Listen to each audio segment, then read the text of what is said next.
മഴ തോരും മുൻപിലെ പുത്തൻ വിശേഷത്തിലേക്ക് ഏവർക്കും സ്വാഗതം.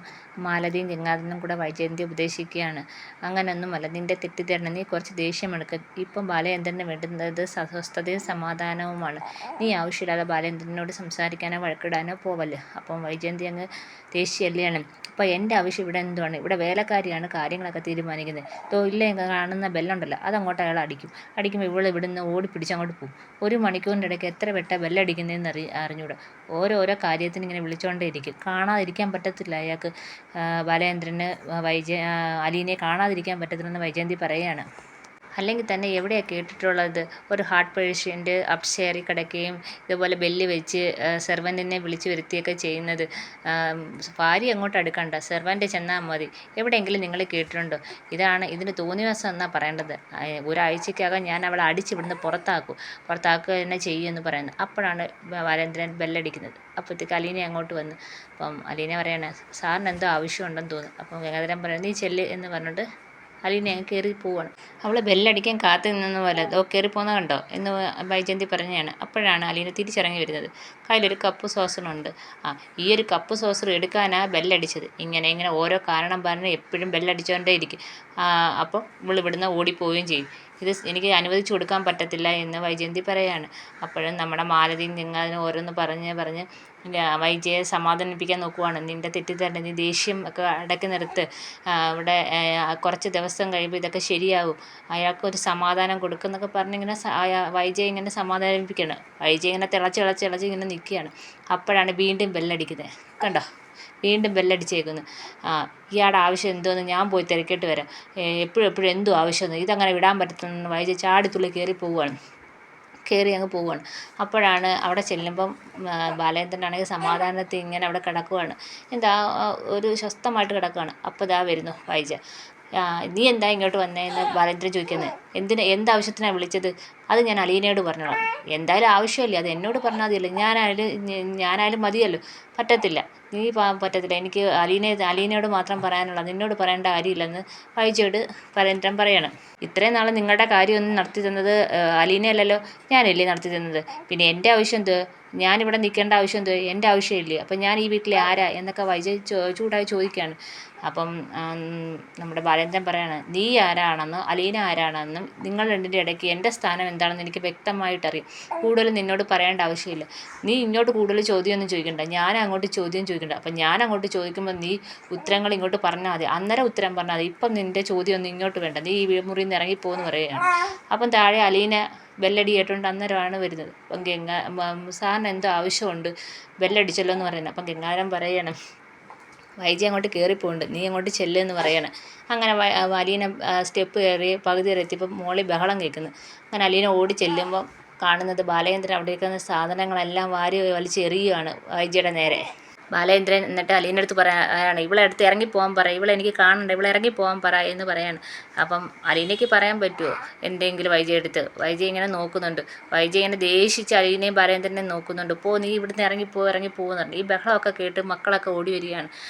ബബിതയും കൃഷ്ണയും രോഹിത്തും ഒക്കെ ഓടി വരികയാണ്. വരുമ്പം കാണുന്നത് വലിച്ചിതെല്ലാം എറിഞ്ഞുകൊണ്ടിരിക്കുകയാണ് നമ്മുടെ ബാലചന്ദ്രൻ. ഇവിടെ ഇറങ്ങിപ്പോകും, ഇവിടെ എനിക്ക് കാണണ്ട, ഈ മുറിയിൽ നിന്ന് ഇറങ്ങിപ്പോകാൻ പറയാമെന്നൊക്കെ പറഞ്ഞ് ബഹളം വെച്ചുകൊണ്ടിരിക്കുകയാണ് നമ്മുടെ ബാലചന്ദ്രൻ. അപ്പോഴത്തേക്കാണെങ്കിൽ നമ്മുടെ വൈജയാണെങ്കിൽ, ഞാൻ പോകത്തില്ല, നിങ്ങളെല്ലാവരും വിളിച്ചു കൂട്ട്, എന്നാലും ഞാൻ പോകത്തില്ല, മക്കളെയും നാട്ടുകാരെയും എല്ലാവരെയും വിളിച്ചുവിട്ട്, എന്നാലും ഞാൻ പോകത്തില്ല. ഇതിനൊരു പരിഹാരം കണ്ടിട്ടേ ഞാൻ പോകത്തുള്ളൂ. എൻ്റെ ഈ വീട്ടിലെ സ്ഥാനം എന്തോന്ന് അറിഞ്ഞിട്ട് മനസ്സിലാക്കിയിട്ടേ ഞാൻ പോകത്തുള്ളൂ എന്ന് പറഞ്ഞ് വൈജ അവിടെ ദേഷിച്ചിങ്ങനെ നിൽക്കുകയാണ്. ബബിത അങ്ങോട്ട് ചെന്നിട്ട് ചോദിക്കുകയാണ്, അമ്മയ്ക്ക് ആര് പറഞ്ഞാലും മനസ്സിലാവത്തില്ലേ? മനുവേട്ടൻ പറഞ്ഞ്, ഡോക്ടർ പറഞ്ഞ്, ഗംഗാധര അങ്കിൾ പറഞ്ഞ്, എല്ലാവരും പറഞ്ഞ് അച്ഛനെ ശല്യപ്പെടുത്തില്ല, അച്ഛൻ്റെ മാനസികാവസ്ഥയെ മനസ്സിലാക്കണം, അച്ഛൻ്റെ ടെൻഷൻ കൊടുക്കില്ലെന്നൊക്കെ പറഞ്ഞല്ലേ, അമ്മയ്ക്ക് എന്താ മനസ്സിലാവത്തേന്നും പറഞ്ഞുകൊണ്ട് ബബിതയെ പിടിച്ച് വലിച്ചുകൊണ്ട് പുറത്തോട്ട് പോവുകയാണ്.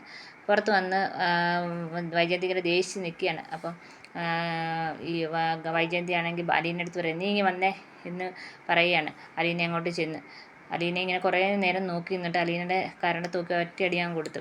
അപ്പോഴത്തേക്ക് രോഹിത്തിന് സന്തോഷമായി. രോഹിത്തിനൊരു പുച്ഛത്തിലുള്ളൊരു ചിരി. അലീനയാണെങ്കിൽ ഇങ്ങനെ വിഷമിച്ച് കരഞ്ഞിങ്ങനെ നിൽക്കുകയാണ്. പ്രതീക്ഷിക്കാതെ ഒരു അടിയായിപ്പോയി അലീനയ്ക്ക്. അങ്ങനെ വിഷമിച്ച് ഇങ്ങനെ നിൽക്കുകയാണ്. അപ്പം പറയുകയാണ്, ഇത്രയെങ്കിലും തന്നില്ലെങ്കിൽ ഞാൻ വൈജയന്തി അല്ലാതായിപ്പോവും എന്ന് വൈജയന്തി പറയുകയാണ്. ഇത് കണ്ടിരുന്ന ബാലചന്ദ്രന് ഭയങ്കര സങ്കടമായി പോയി. ബാലചന്ദ്രൻ ചാടി എണീക്കുമ്പോഴത്തേക്ക് കൃഷ്ണൻ ഓടി വന്നിട്ട് പറയുമ്പോൾ അച്ഛ ഇരിക്കുക എവിടെ അച്ഛൻ ഇരിക്കുക ടെൻഷൻ അടിക്കാമെന്ന് പറഞ്ഞ് സമാധാനിപ്പിക്കുകയാണ്. അപ്പം ബാലചന്ദ്രൻ പറയാണ് അവളെ അടിച്ചതല്ലേ എന്നെ അടിച്ചതിന് തുല്യമാണെന്ന് ബാലചന്ദ്രൻ പറയാണ് വൈജയെ നോക്കി. ഈ സമയത്ത് മുകളിൽ എന്തോ നടക്കുന്നതെന്ന് അറിയാതെ മാലതിയാണെങ്കിൽ സ്റ്റെയറിൻ്റെ പകുതി വരെ കയറി വന്നപ്പോഴാണ് ഈ ബഹളവും അടിയൊക്കെ കാണിയൊക്കെ ചെയ്യുന്നത്. അപ്പോഴത്തേക്ക് ബാലേന്ദ്രൻ പറയാണ് മോളിങ്ങ് വന്നേ എന്നും പറഞ്ഞ് അലീനയെ വിളിക്കുന്നുണ്ട്. എന്നിട്ട് അലീനയുടെ മുഖത്തിങ്ങനെ തടവിട്ട് പറയാണ് മോള് വിഷമിക്കേണ്ട, മോള് കരയേണ്ട, മോൾ ഇതിലൊരു തെറ്റും ചെയ്തിട്ടില്ല.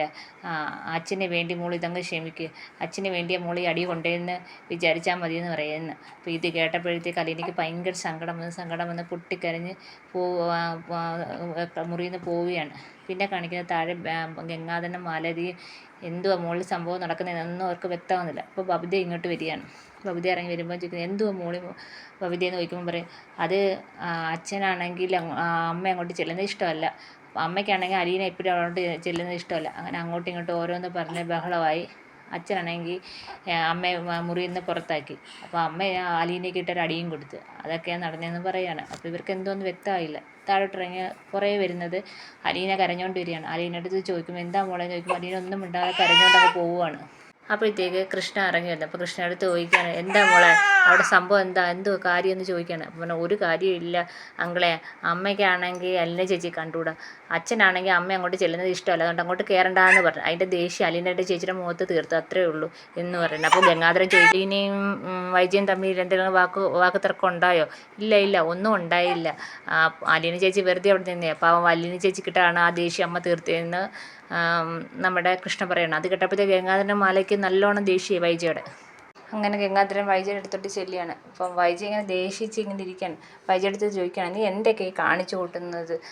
ബാലചന്ദ്രൻ ഇച്ചിരി സമാധാനവും സ്വസ്ഥതയും കൊടുത്തുകൂടെ നിനക്ക്? നീ എന്തിനാ എപ്പോഴും ബാലചന്ദ്രൻ്റെ അടുത്തോട്ട് പോയി ശല്യപ്പെടുത്തുന്നത്? ഞാൻ പറഞ്ഞില്ലേ അങ്ങോട്ട് പോവണ്ട, നീ പോകണ്ട, അലീന പൊക്കോളൂ എന്ന്.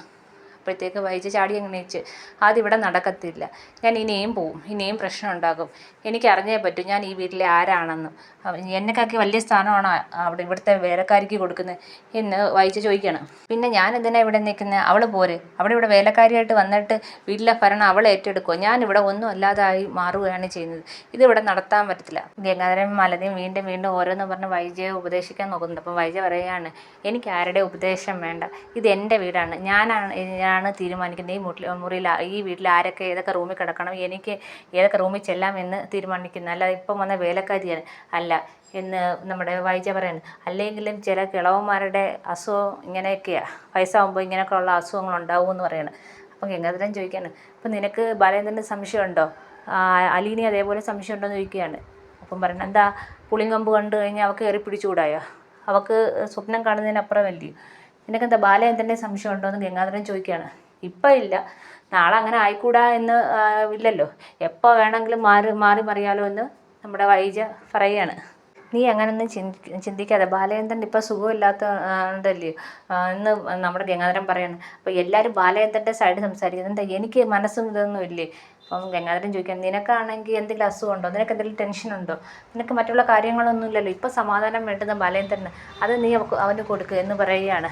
അപ്പം നമ്മുടെ വൈജ ചോദിക്കാണ് ഗംഗാട്ടന് നാണം ഇല്ലേ ഇങ്ങനെ അവർക്ക് ഒത്താശ ചെയ്ത് കൊടുക്കാൻ, ഒരു നാണം മാനം ഇല്ലയോ എന്ന് ചോദിക്കുകയാണ്. ഇത് കേട്ടപ്പോഴത്തേക്ക് ഗംഗാധരൻ്റെ ദേഷ്യം വന്നിട്ട് ഗംഗാധരൻ നമ്മുടെ വൈജയുടെ മുഖത്തിട്ട് നല്ലൊരടിയും കൊടുക്കുകയാണ്. അപ്പം ഇത് കണ്ടുകൊണ്ട് മക്കളും നിൽപ്പുണ്ട്. ഇതൊക്കെയാണ് ഇന്നത്തെ വിശേഷം. എല്ലാവർക്കും ഇഷ്ടപ്പെടുമെങ്കിൽ സബ്സ്ക്രൈബ് ചെയ്യണേ.